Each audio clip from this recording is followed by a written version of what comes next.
বড় বড় আড়তে কীভাবে মাছ পুরো স্টোরেজ করা হচ্ছে দেখুন। প্রত্যেক দিন প্রায় কুইন্টাল কুইন্টাল মাছ এইভাবেই সিস্টেমে বরফ করা হয়।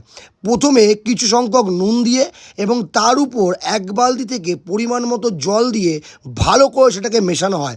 আর মেশানোর পরেই কিন্তু তৈরি হয় এখানকার স্টোরেজের প্রক্রিয়া। নুনটা সামনে দেখতেই পাচ্ছেন। তারপরে নুনের উপরে পমফ্রেট মাছ হোক বা যে কোনো মাছ হোক কুইন্টাল কুইন্টাল এইভাবেই মাছ কিন্তু স্টোরেজ করা হচ্ছে। ওপরে দেওয়া হচ্ছে নুন, তার উপরেই আবার বরফ এবং 2-3 বার করে বরফের পরিপেটি দিয়ে একেবারে সুন্দর মতো 1 দিন বা 2 দিন এই মাছগুলো স্টোরেজ করা হয়।